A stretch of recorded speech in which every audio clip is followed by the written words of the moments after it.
Segunda-feira, 26 de outubro, estamos iniciando mais um Web TV Esporte aqui da redação do Jornal NH, comigo Bruno Colombo e com o João Linden. E a gente vai falar um pouco aí, obviamente, da dupla Grenal e também do Noia, que não começou bem, né, na sua final aí, da chave norte da Valmir Louruz. Mas a gente vai começar pela dupla, né, que jogou no sábado, o Inter jogou no sábado e o Grêmio jogou ontem, né. O Inter conseguiu arrancar uma vitória aí no Joinville, não foi uma partida espetacular. E o Grêmio conseguiu um empatezinho com o Vasco, também não foi muito bom, né, João? Vamos começar falando pelo Inter, né? O Inter que nessa reta final aí do Brasileirão está tentando se aproximar do G4.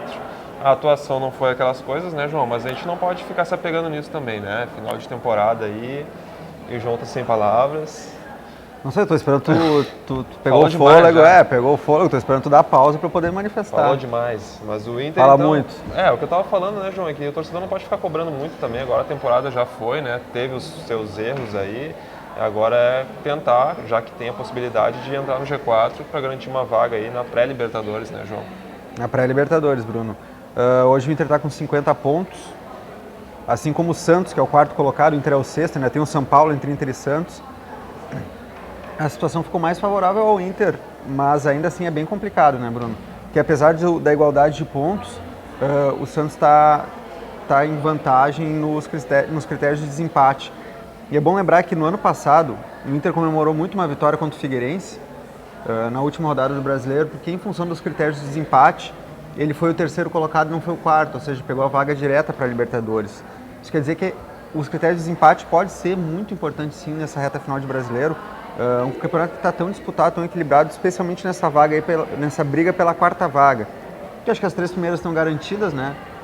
Atlético Mineiro e Corinthians, com os resultados desse final de semana, se decretaram de vez no G4. O Grêmio ficou só no empate, mas ainda dentro das pretensões do Grêmio foi um resultado ok, assim, foi um resultado legal. Porque o Vasco está a 9 jogos invicto já, apesar de ser lanterna. Tem esse fato, né? Apesar de ser lanterna, está numa sequência boa, né, João?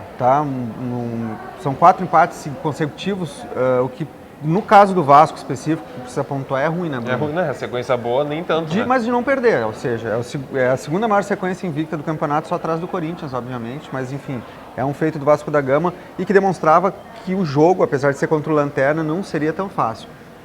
Mas voltando ao Inter, Bruno, apesar dos 3 pontos conquistados no Beira-Rio sábado, mais uma vez o Inter não apresentou um grande futebol, um futebol vistoso. Assistindo a partida, a gente não conseguia entender por onde que o Inter ia fazer o gol da vitória, sabe? Acabou sendo uma bola parada, mas não tinha alternativas de ataque. O Inter chegou a ser ameaçado algumas vezes pelo Joinville e quando isso ocorreu, o Alisson foi muito bem. Ou seja, o Inter está conseguindo os pontos que precisa, mas a impressão é que dá que quando tiver uma dificuldade maior não vai conseguir se virar. Apesar de que defensivamente o time está relativamente bem, mas o ataque falta alternativa, falta jogada, talvez com o retorno do D'Alessandro, possivelmente já começando a partida no próximo final de semana contra o Goiás, lá no Serra Dourada, e o Sacha retornando ao time aos poucos, pode ser que o Inter dê um incremento nessa qualidade ofensiva aí. Mas pegando principalmente como parâmetro a última partida, apesar do resultado positivo, não empolga a ponto de achar que agora sim o Inter está se encaminhando para a vaga. Apesar de que mesmo quando está jogando mal, está ganhando, né, Bruno? Que já é uma coisa. Depende de se jogar bem, pode ter mais facilidade ainda para conseguir alcançar essa vaga aí.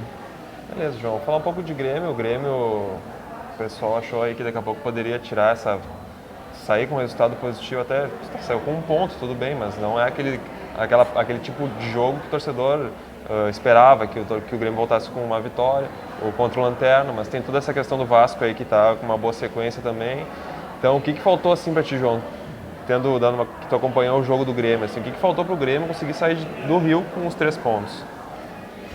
Cara, primeiro a gente tem que ver, como a gente citou aqui rapidamente antes, ver que o adversário fez um bom futebol. A gente às vezes não pode pensar só em nós ou só nos times gaúchos, tem que tentar ver o outro lado também.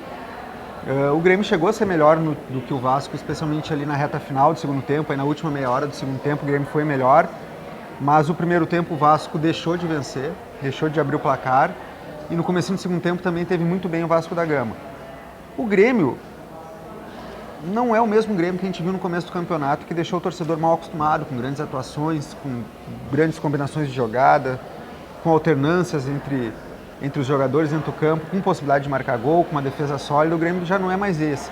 Também não é um Grêmio ruim, né? Tá ficando uma equipe mais na média, mais regular, mas os resultados acabaram condizendo com esse desempenho do Grêmio, resultados que não são tão bons e expressivos como a gente começou a ver, principalmente no final do segundo turno, ali com a goleada no Grenal, uma vitória sobre o Atlético Mineiro fora de casa. O Grêmio está um time mais comum, assim, mais burocrático, mas em função dessa boa campanha que fez aí no início do Brasileiro, ou na metade do Brasileiro, essa campanha ainda consolida e dá segurança de que o Grêmio vai chegar sim na Libertadores sem maiores dificuldades, apesar de que a briga pelo título agora está totalmente descartada, né? O Grêmio que vai enfrentar o Flamengo, né? Em casa, no próximo jogo. Isso. O Flamengo que venceu por 1-0 no primeiro turno, o Grêmio. Quantos pontos faltam mais ou menos para o Grêmio poder se garantir na terceira colocação? Acho que uns 4 pontos, né, Na João? terceira colocação, não, Bruno. Precisa mais. Porque hoje só são 6 do Santos, e de São Paulo e de Inter. Se ele fizer só mais 4 em 18, possivelmente vai ser ultrapassado. Eu acho que se o Grêmio fizer mais uns 9 pontos, 10 pontos, ele se garante na terceira colocação. Até porque a turma de baixo ali, a turma que está chegando, tá no bafo do Grêmio ali, só o Sport e o Inter venceram, né? O Palmeiras vacilou, o Santos empatou, o São Paulo venceu também. Ou seja, teve uma rodada em que todos perderam. Aquela rodada que o Inter perdeu para o Atlético Mineiro, todos perderam, todos esses times aí. O Palmeiras perdeu nessa última rodada, enfim, esses times estão vacilando muito, o que dá ainda mais tranquilidade para o Grêmio. Quem vacilou ontem também foi o Novo Hamburgo, né, João? Acabou empatando aí a primeira partida da final aí da chave norte do Campeonato Valmir Louruz, empatou em 1-1, não fez uma boa apresentação e agora vai ter que, pelo menos, no máximo, empatar em 2-2 ou com um resultado maior que esse, de empate, né? Ou vencer a partida lá em Frederico Westphalen, joga quarta-feira agora contra o União Frederiquense. O Novo Hamburgo precisa marcar gol, né? É a primeira coisa que...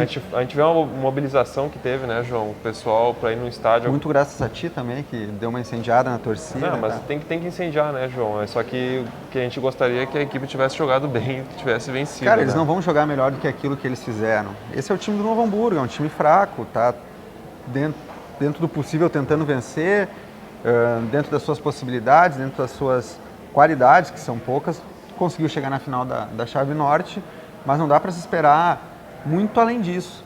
É complicado. Time que não ia nem jogar, né, esse semestre. Né? É verdade, foi por pouco, até que está fazendo uma boa campanha, dentro das suas possibilidades, chegou a fazer bons jogos ali na Copa Luiz Fernando Costa. Mas já na Valmir Louruz, no Campeonato Valmir Louruz, os desempenhos não têm sido tão legais, apesar de que ainda assim está na final da chave norte. E ainda tem chance de ainda tem chance de campeão. Né? Ficou mais difícil que esse empate em casa, mas nada está decidido, né, Bruno? Beleza, então, João. Então a gente encerra aqui o nosso Web TV Esporte desta segunda-feira. Amanhã a gente retorna aí. Tenham todos uma boa tarde. Tchau. Tchau.